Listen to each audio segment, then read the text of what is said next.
Mata adalah panglima hati. Segala yang kita kerjakan tanpa disadari menciptakan misteri yang ada dalam hati. Baik, buruk, kejam, pilu, sampai kisah ironis, semua akan kita kuak di sini, menembus mata batin. Program ini akan menghadirkan orang-orang yang pernah atau masih melakukan tindakan di luar batas kewajaran. Dan malam hari ini, bintang tamu yang hadir di sebelah saya adalah Citra Anggun. Apa kabar, Cit? Baik. Waktu itu kamu terakhir pulang dari sini, nggak ada yang ngikutin dan baik-baik aja, Kon? Di rumah nggak ada yang aneh? Enggak, tapi memang di rumah saya banyak kejadian yang aneh. Ada yang baru lagi? Ada yang baru lagi. Seperti apa ceritanya? Iya, jadi ini baru banget sekitar 2 minggu yang lalu. Aku setiap weekend itu kan nginep di rumah mertua di Kemang. Terus dapat cerita baru lagi. Jadi anaknya bibi aku yang udah ikut aku lama itu main ke rumah, terus dia bilang dia ngeliat tuyul. Oke, terus aku bilang, tuyul kan ini baru ya, karena biasanya kan di rumah aku itu adanya hantu perempuan dan hantu nenek-nenek sama katanya pocong deket yang listrik. Hantu apa tuyul? Terus aku bilang lucu dong kalau tuyul nggak nakutin. Lucu? Aku pikir gitu karena kan mindsetnya itu kan kecil botak gitu kan. Ternyata katanya serem banget, dia matanya hitam, terus bertaring katanya tuyul itu. Dan aku bilang ada berapa? Ada ke tempat cuci bu, lari-lari. Saya emang ada berapa? Ada sekitar 10 rame banget. Kok banyak amat? Rame banget, terus aku bilang, itu kapan kejadiannya? Iya malam-malam dia ngeliat, pokoknya lari-lari gitu. Pertama kayak anak kecil lewat-lewat dapur langsung tempat cuci baju kan. Terus bibi aku memang katanya bisa melihat kan. Dia bilang, terus Bi itu dia ngapain? Kok ternyata ada tuyul? Aku langsung nanya gitu kan. Iya bu, karena rumah sebelah lagi dibangun. Katanya biasanya mereka di sana, gitu? Katanya ngungsi. Baru tahu juga katanya. Maksudnya, jadi sementara dia transit nanti juga nggak apa-apa kok, dia nggak. Mereka terganggu jadi pindah ke rumah kamu? Iya. Itu kamu di rumah banyak makhluk-makhluk gaib itu nggak merasa terganggu ya? Aku sih nggak terganggu dalam artian nggak pernah diliatin. Cuman kalau rasa itu ada ya, karena kan pulang syuting pagi subuh-subuh gitu, ada rasa kayak diliatin. Cuman nggak pernah ditampakin wujud enggak. Cuman yang mengganggu itu ya orang-orang di rumah aku yang bekerja di rumah aku itu yang selalu diganggu. Tapi dan anak-anak. Kamu tapi nggak masalah soal itu ya? Maksudnya ya udahlah ya, dihadapin aja. Aku percaya sih, maksudnya semasa dia nggak mengganggu, yang tidak merugikan aku, maksudnya percaya kan punya dunia alam masing-masing. Saling menghargai jadinya. Saling ya. ini aja, jadi aku juga assalamualaikum, jangan ganggu. Oke, gitu mudah-mudahan malam hari ini juga nggak ada yang mengganggu ya. Jangan dong.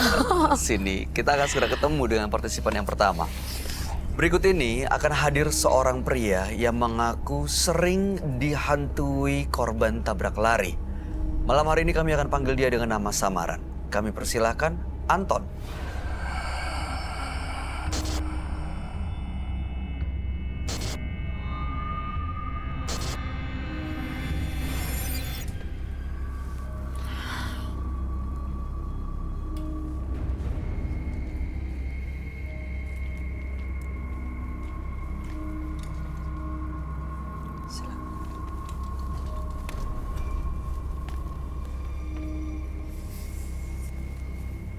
Selamat malam Mas Anton.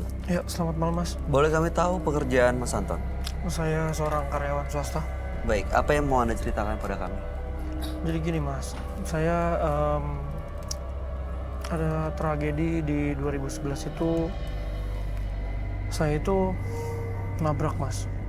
Saya lagi pulang kantor, saya ada nabrak seorang perempuan dan anaknya, saya ngeblank banget.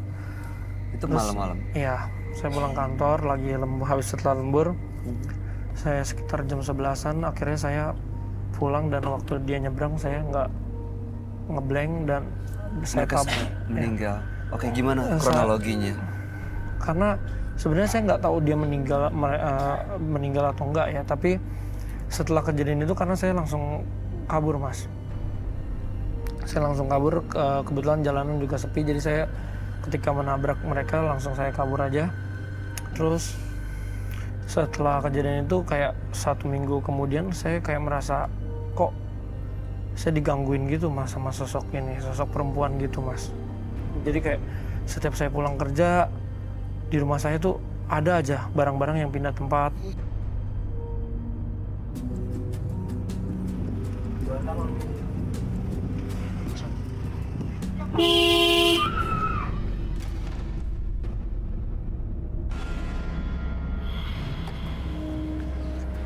Astagfirullahaladzim. Mbak, Mbak. Nggak ada orang. Kabur.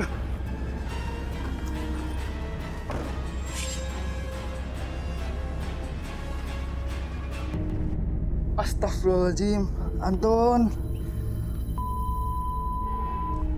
Astagfirullahaladzim. Aduh. Astagfirullahaladzim. Kamu nabrak anak saya. Saya nggak sengaja, Tante. Bagaimana bisa nggak sengaja? Nyawa anak saya sampai melayang. Saya nggak sengaja, Kamu Tante. bisa kembalikan nyawa anak saya. Mas, saya nggak sengaja, Mas. Mas Santo, kami telah menerima laporan. Mas, saya nggak sengaja, Pak. Anda kami tangkap. Saya nggak sengaja, Pak. Kita selesaikan di kantor aja, Bu.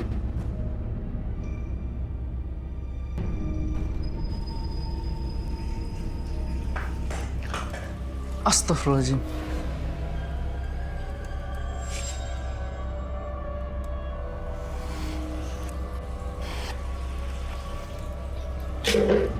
Astagfirullahaladzim.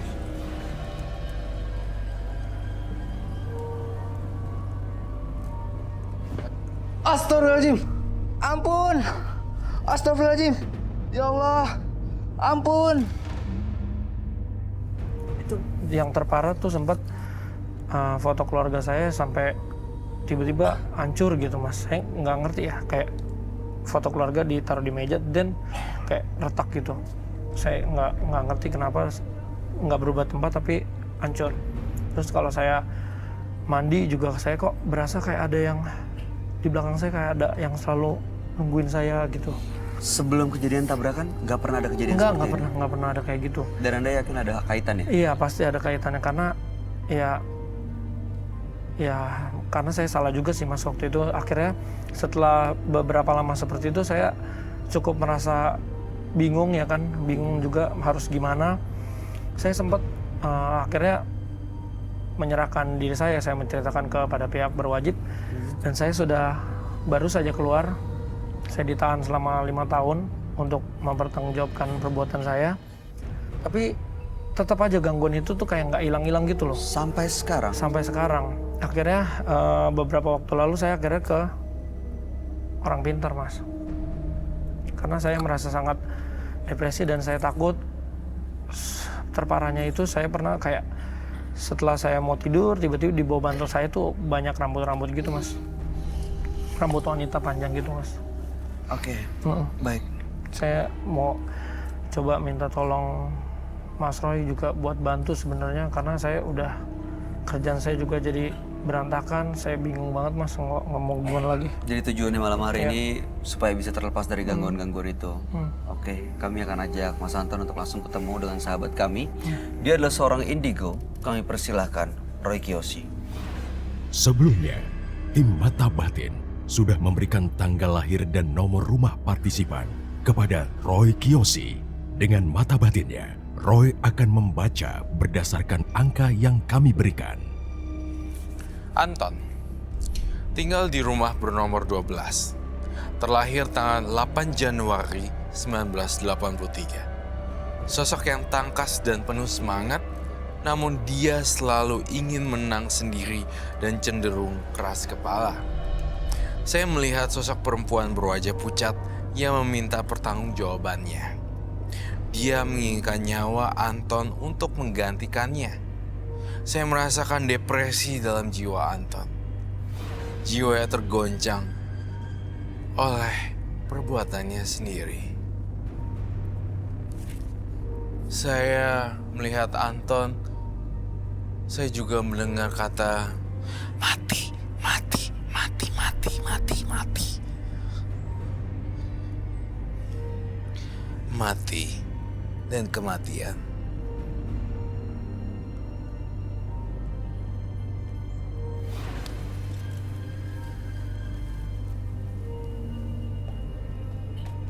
Selamat malam. Selamat malam, Roy. Silakan duduk semuanya. Terima kasih. Tapi saya tidak mau duduk. Kenapa, Roy? Karena saya ngerasa partisipan saya membawa seseorang teman yang tidak terlihat ya. Ah, teman.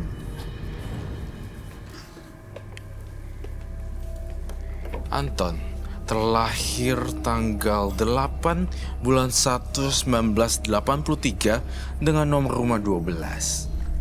Anton pernah melakukan tabrak lari dan setelah kejadian itu sering dihantui oleh sosok wanita dan bahkan sering memindahkan barang lalu tiba-tiba ada rambut di bawah bantal. Sudah dipertanggungjawabkan secara hukum dan sekarang mau melepaskan dari gangguan itu makanya datang ke menembus mata batin. Apa yang kamu Pantesan rasain, ya, Roy? setelah dia tabrak lari tersebut arwahnya jadi arwah gentayangan. Tetapi ketika saya berada di sini arwahnya pergi.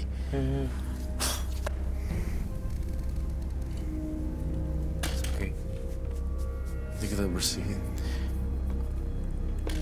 Dia pergi dari situ sekarang. Jadi bentuknya ada tadi saya ngeliat ada Ada seorang perempuan. Dia selalu ngikut, Mas.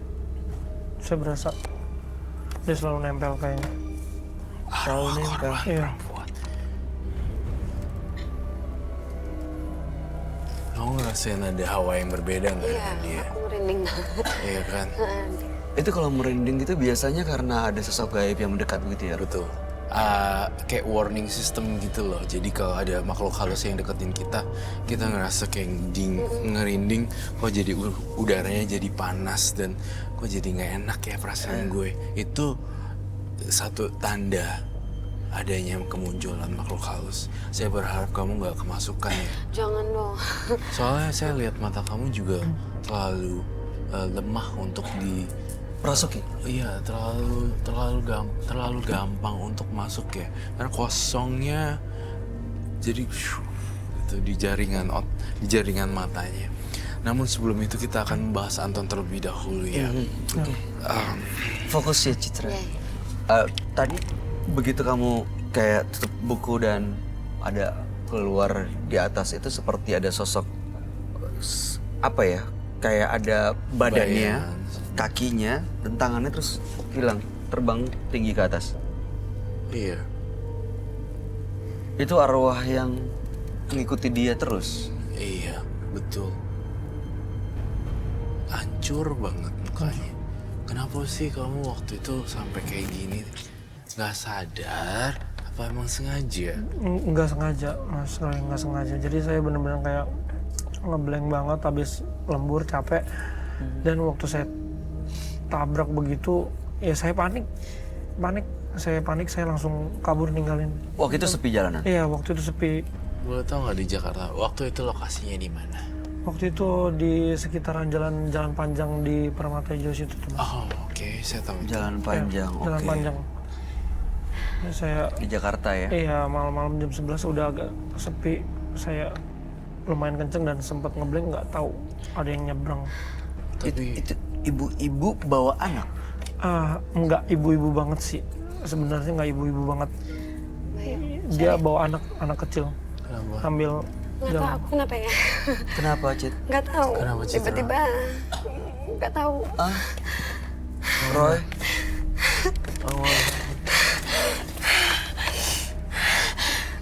Udah. Cit? Citra. Kamu harus fokus. Fokus. Kamu bantuin tangan dia deh, fokus. Jangan sampai dingin banget. Kamu dingin banget loh. Dingin banget. Mati. Minta minum dong. Kamu fokus. Aduh Citra. Kamu dingin banget loh.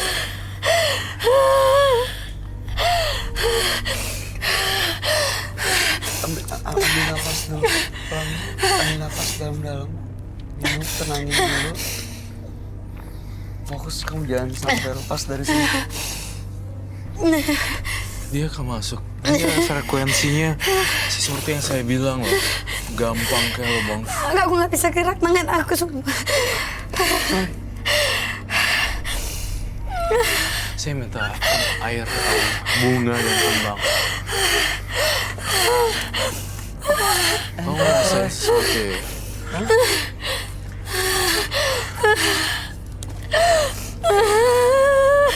kita.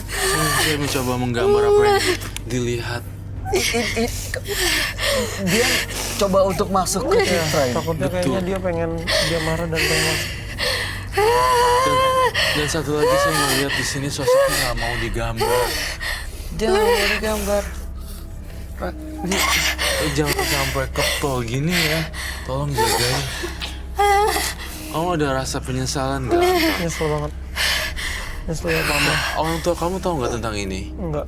Aduh, kamu boleh nggak buat pengakuan nanti pada akhirnya?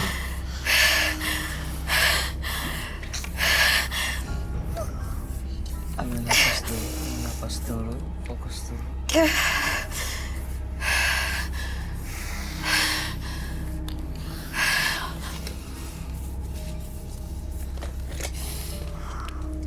Baik, jagain dia baik supaya ada di sini.